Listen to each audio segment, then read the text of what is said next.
সুপ্রভাত বন্ধুরা। আজকে সকাল থেকে সারা দিন বৃষ্টি হয়ে যাচ্ছে, আর বৃষ্টি হলে না সত্যি খুব কাজ করতে একেবারে ইচ্ছা করে না, খুব অলস লাগে, তাই না? মনে হয় যেন সারাক্ষণ জানলার ধারে বসে একটু বৃষ্টিটাকে এনজয় করি, কিছু খাই, তাই না? একদম ভালো লাগে না। আমার সত্যি আজকে একেবারে ইচ্ছাই করছে না যে আমি রান্না করি বা কিছু করি। তো সেই জন্য ভাবলাম আজকে একটা এমন রেসিপি আপনাদের সঙ্গে শেয়ার করি যেটা খুব ঝটপট হয়ে যাবে। আপনারা সেটা ডিনারে হোক বা লাঞ্চে হোক খুব ঝটপট করে কিন্তু বানিয়ে ফেলতে পারবেন, অথচ টেস্টিও হবে। তো এমনই কিছু রেসিপি কিন্তু আপনাদের সঙ্গে আজকে আমি শেয়ার করবো বন্ধুরা। এই বৃষ্টির দিনে কিন্তু বেশি খাটনি কারোরই ভালো লাগে না। তো তাড়াতাড়ি করে আমি রেসিপিটি বানিয়ে আর বৃষ্টিটাকে এনজয় করব বসে বসে জানলার ধারে। তো চলুন রেসিপিটি শুরু করা যাক। আর রেসিপিটি শুরু করার আগে যারা এখনও পর্যন্ত আমার চ্যানেলটিকে সাবস্ক্রাইব করেননি তাদের কাছে রিকোয়েস্ট করছি চ্যানেলটিকে সাবস্ক্রাইব করে নেওয়ার জন্য। আসসালামু আলাইকুম বন্ধুরা, টিয়া খানস ফ্যামিলি ব্লগে আপনাদের সকলকে জানাই স্বাগত। বন্ধুরা, আজকে আপনাদের সাথে শেয়ার করব কিমা পোলাও রেসিপি। এই কিমা পোলাও রেসিপিটি কিন্তু খুবই ইজি, ঝটপট হয়ে যাবে, একেবারেই সময় লাগে না বানাতে, আর এটা কিন্তু খেতে ভীষণ টেস্টি। তো যখন আপনাদের লাঞ্চে বা ডিনারে বেশি কিছু বানাতে ইচ্ছাই করবেন, অথচ কিছু টেস্টি খাবার ইচ্ছা হবে, তখন কিন্তু রেসিপিটি ট্রাই করতে পারেন, ভীষণ ভালো লাগবে আপনাদের। আর এটা খাবেন কিন্তু রায়তার সঙ্গে, তাহলে কিন্তু এই স্বাদটা আরও ভীষণ সুন্দর হয়ে যাবে। তো বন্ধুরা, রেসিপিটি কিন্তু খুব সুন্দর হতে চলেছে, সঙ্গে থাকুন, রেসিপিটি দেখতে থাকুন।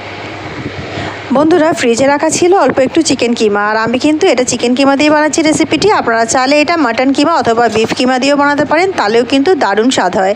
তো বন্ধুরা, চিকেন কিমাটাকে প্রথমে আমি ম্যারিনেট করে নেব। ধুয়ে সুন্দর করে পরিষ্কার করে নিয়েছিলাম, আগেই জলটা ঝরিয়ে নিয়েছি। চিকেনটা ম্যারিনেট করার জন্য সবার প্রথমে দিয়ে দিলাম টক দই, দিয়ে দিচ্ছি আদা রসুনের পেস্ট। দেখুন, আদা রসুনের পেস্টের মধ্যে কিন্তু বরফ জমে গেছে। দেখুন, কি বলবো আমি, কিছু বলার নেই। আদা রসুনে বরফ জমে যাচ্ছে, লঙ্কাতেও বরফ জমে যাচ্ছে, কিছু করার নেই। তো সেগুলোকে একটু আগেই বার করে রেখেছিলাম, সেই কারণে দেখুন লঙ্কা বাটার মধ্যেও বরফ জমে গেছে। এতে দিয়ে দিচ্ছি কিছু গুঁড়ো মশলা। এখানে অল্প একটু হলুদ গুঁড়ো দিচ্ছি, কাশ্মীরি লঙ্কার গুঁড়ো দিচ্ছি, ঘরে বানানো গরম মশলা দিচ্ছি একটু, স্বাদ মতো লবণ দিচ্ছি, আর একটু রোস্টেড জিরে গুঁড়ো দিচ্ছি। তো এই সব কটা দিই আর এটাকে সুন্দর করে মাখিয়ে নিতে হবে।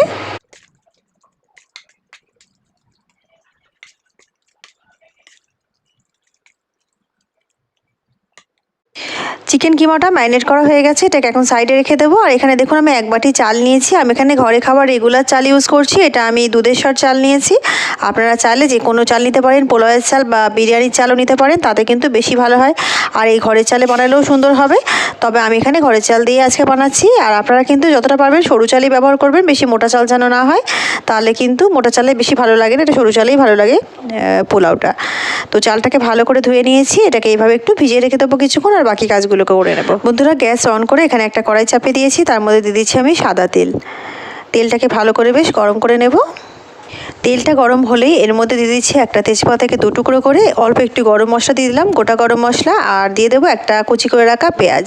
তো এখানে কিন্তু একটা পেঁয়াজই যথেষ্ট। আমি একটা বড় সাইজের পেঁয়াজ নিয়েছি, যেহেতু আমি 1 বাটি চাল ব্যবহার করছি, তো সেই কারণে কিন্তু অতিরিক্ত এখানে পেঁয়াজের দরকার নেই, কিমাও পরিমাণটা কমেই আছে, তো সেই কারণে কিন্তু একটা পেঁয়াজই যথেষ্ট। তো বড় সাইজের আমি একটা পেঁয়াজই নিয়েছি। পেঁয়াজটাকে সুন্দর ব্রাউন করে ভাজা করে নিতে হবে। আর আপনারা চাইলে রেসিপিটি কিন্তু সম্পূর্ণ ঘিতেও বানাতে পারেন। পেঁয়াজটা ব্রাউন করে ভাজা হয়ে গেলেই এর মধ্যে দিয়ে দেবো ম্যারিনেট করা চিকেন কিমাটাকে।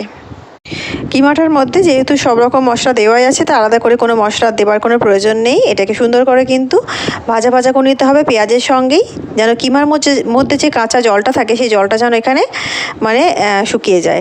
একেবারে কিন্তু কিমাটার মধ্যে যেন কাঁচা ভাবটা না থাকে। কিমাটা কিন্তু, আর চিকেন কিমা কিন্তু ফ্রাই করতে বেশিক্ষণ লাগে না একেবারেই, তো এটা কিন্তু সুন্দর করে একটু ফ্রাই করে নিতে হবে। আর গ্যাসের ফ্লেমটা কিন্তু আমি জোরে করেই করছি। তো এইভাবে কিন্তু কিমাটাকে বানিয়ে নিতে হবে। আর আমি কিমার মধ্যে ম্যারিনেশনের সময় এখানে ইউজ করেছিলাম হলুদ গুঁড়ো। আপনারা চাইলে কিন্তু এখানে শুধুমাত্র কাশ্মীরি লঙ্কা গুঁড়ো দিয়েও কিমাটার কালার যদি মনে করেন লাল লাল থাকবে, তাহলে কিন্তু হলুদ গুঁড়োটা স্কিপ করতে পারেন। তো সুন্দর করে কিমাটাকে আমরা ভাজা করে নেবো সবার প্রথমে। আর এখানে আরেকটা কথা বলে দিই, আপনারা যদি এখানে মাটন কিমা বা বিফ কিমা ইউজ করেন, তাহলে কিন্তু কিমাটাকে সুন্দর করে কষিয়ে নিতে হবে। তো বিফ কিমা মাটন কিমা হলে ভালো করে কষিয়ে নেবেন, আর চিকেন কিমা হলে সুন্দর করে কিন্তু ভাজা করে নিলেই হবে। কিমাটা ভাজা করে যখন দেখবেন যে এরকম সুন্দর একটা কালার চলে এসেছে, বেশ ভালো করে কষানো হয়ে গেছে কিমাটা, তখন তার মধ্যে ভিজিয়ে রাখা চালটাকে দিয়ে দেবো। জল ঝরিয়ে চালটাকে দিয়ে দিলাম। চালটাকে দিয়েও 2 মিনিট কিন্তু কিমার সঙ্গে সুন্দর করে একটু ভাজা করে নিতে হবে।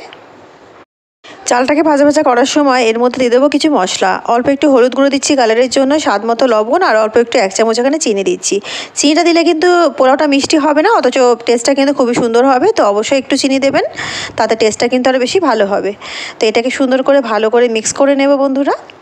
2 মিনিট সুন্দর করে নাড়িয়ে ছাড়িয়ে মশলাটা মানে হলুদ, নুন আর চিনিটাকে ভাতের সঙ্গে ভালো করে মিশিয়ে নেব। ভালো করে মেশানো হয়ে গেলেই এর মধ্যে দিয়ে দেবো জল। তো বন্ধুরা, জলটা আমি আগেই বলেছি যে বাটিতে আমরা চাল নিয়েছিলাম সেই বাটিরই কিন্তু এখানে 2 বাটি জল দেবো। যেহেতু 1 বাটি চাল ব্যবহার করেছি তাই জন্য এখানে 2 বাটি জল দেবো। যদি 2 বাটি চাল ব্যবহার করেন তাহলে 4 বাটি জল দেবেন। এইভাবে কিন্তু জলের পরিমাপটা করতে হবে।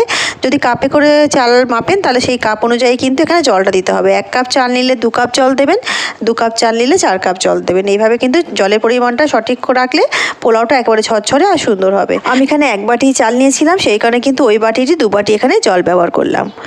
এবারে বন্ধুরা এটাকে ভালো করে ঢেকে দেবো। ঢেকে আর এটাকে আমরা 10 মিনিটের জন্য হাই ফ্লেমে কুক করে নেব। তো গ্যাসের ফ্লেমটা হাইতেই থাকবে আর 10 মিনিট কিন্তু এইভাবে হাই ফ্লেমে রেখে রেখে কুক করতে হবে। তো ফিরে আসছি 10 মিনিট পর। ততক্ষণ একটা কাজ করে নেব। এখানে একটুখানি আমি গোলাপ জল নিয়ে নিচ্ছি একটা বাটির মধ্যে, আর এর মধ্যে না আমি 1 ফোঁটা একটু মিঠা আতর দেবো। এটা অপশনাল, যদি আপনারা মনে করেন মিঠা আতরটা দেবেন না তাহলে দিতে হবে না, কিন্তু দিলে একটা সুন্দর ফ্লেভার আসে পোলাওয়ের মধ্যে, তো অবশ্যই কিন্তু দিলে ভালোই হবে। তো অবশ্যই চেষ্টা করবেন দেওয়ার। তো এটাকে ভালো করে মিক্স করে রাখবো। আতরটা এখানে মিক্স করা হয়ে গেছে গোলাপ জলের সঙ্গে, আর এখানে দেখুন 10 মিনিট হয়ে গেছে। তো আমি এখানে কিন্তু এটাকে একবার চেক করে নেব। তো দেখতেই পাচ্ছেন হাই ফ্লেমে পুরোপুরি 10 মিনিট এটাকে আমি এখানে কুক করে নিয়েছি। একটু ভালো করে কিন্তু ওপরের চালগুলো আর নিচের চালগুলো মিক্স করে নিতে হবে। তার আগে দিয়ে দিচ্ছি 3টে কাঁচা লঙ্কা, আর এখানে দিয়ে দিচ্ছি মটরশুঁটি। এখন যেহেতু মটরশুঁটির সিজন নয় সেই জন্য আমি এখানে ফ্রোজেন মটরশুঁটি ব্যবহার করছি। মটরশুঁটিটাকে ভালো করে ধুয়ে নিয়েছিলাম ব্যবহার করার আগে, আর এটা দিয়ে ভালো করে মিক্স করে নিচ্ছি বন্ধুরা। ওপরের চালগুলো নিচে আর নিচের চালগুলো ওপরে করে দিতে হবে, যাতে সুন্দরভাবে সব চালটা সমানভাবে সিদ্ধ হয়ে যায়। তো এখানে দিয়ে দিচ্ছি আমি মিঠা আতর আর গোলাপ জলের যে মিক্সিংটা বানিয়ে রেখেছিলাম সেইটা দিয়ে দিলাম। সেটাকে দিয়ে ভালো করে মিশিয়ে নেবেন যাতে প্রত্যেকটা চালের মধ্যে যেন ফ্লেভারটা যায়। এইভাবে সুন্দর করে মিশিয়ে নিতে হবে। আর এই সময় কিন্তু গ্যাসের ফ্লেমটাকে একেবারে মানে লো বলতে একেবারে যে স্টিমে আমরা রাখি, এবারে কিন্তু রাইসটা আমরা সম্পূর্ণ স্টিমে রাখবো। আমাদের এখানে এখানে বেশি কুক করার কোনো প্রয়োজন নেই। 10 মিনিটই হাই ফ্লেমে শুধুমাত্র কুক করতে হবে। তারপরে যতটা মানে এটাকে স্টিমে রাখা যায় একেবারে লোতে করে এটাকে একেবারে শুধু স্টিমে রেখে দিতে হবে ঢেকে ভালো করে। এটাকে দমে দেওয়ার আগে ওপর থেকে দিয়ে দিচ্ছি আমি ঘি। তো অবশ্যই ঘিটা দেবেন। ঘি না দিলে কিন্তু পোলার একটা মানে ফ্লেভারটা পারফেক্ট হয় না, সম্পূর্ণ হয় না, সেই জন্য ঘিটা অবশ্যই দেবেন। আর এই সময়টাতে দিলেই বেশি ভালো হয়। ঘিটা ছড়িয়ে দিয়ে আর এটাকে ভালো করে ঢেকে দিয়ে আর একেবারে এটাকে দমে রেখে দিতে হবে বন্ধুরা। তো দমে এটাকে রাখবো আরও 10 মিনিটের জন্য। তো ফিরে আসছি 10 মিনিট পর। তো বন্ধুরা ফিরে এসেছি 10 মিনিট পর। তো এটা একবার দেখে নেব। তো দেখুন 10 মিনিট কিন্তু এটাকে পুরো একদম স্টিমে রেখে দিয়েছিলাম, মানে দমে রেখে দিয়েছিলাম। আর তারপরে দেখুন ভাতগুলো কিন্তু আমি আবারও মিক্স করে নিচ্ছি ভালো করে। আর কতটা ঝরঝরে হয়েছে দেখেই বুঝতে পারছেন। এখন কিন্তু গরম আছে তাতেই এত ঝরঝরে, এটা যখন ঠান্ডা হয়ে যাবে তখন কিন্তু একেবারে আরও বেশি অনেক ঝরঝরে হয়ে যাবে। তো এখনই কিন্তু ভাতটা একবারে পারফেক্ট হয়েছে দেখতেই পাচ্ছেন। তো এইভাবে যদি জলের মাপটা করেন, যেভাবে আমি করি, আমার প্রত্যেকটা পোলাও রেসিপিতে আপনাদের সঙ্গে আমি শেয়ার করি এই মাপটা জলের।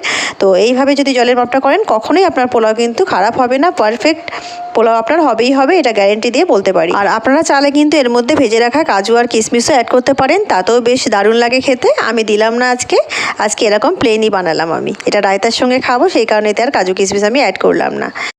10 মিনিট এটাকে ঢেকে রেখে দেবো, তারপর এটাকে সার্ভ করে দেখাচ্ছি আপনাদেরকে। 10 মিনিট হয়ে গেছে, এটাকে এবারে সার্ভ করে দেখাচ্ছি। তো বন্ধুরা রেসিপিটি আমি সার্ভ করে দিচ্ছি। আর রেসিপিটি কেমন লাগলো অবশ্যই কমেন্ট করে আমাকে জানাবেন। রেসিপিটি ভালো লাগলে অবশ্যই আমার চ্যানেলটিকে লাইক শেয়ার সাবস্ক্রাইব করে আমার সঙ্গে থাকবেন। রেসিপিটি পুরো দেখার জন্য আপনাদের সকলকে জানাই অসংখ্য ধন্যবাদ। দেখা হচ্ছে একটা অন্য নতুন রেসিপির সঙ্গে। ততক্ষণ সবাই ভালো থাকুন, সুস্থ থাকুন আর আমার সঙ্গে থাকুন। আল্লাহ হাফেজ।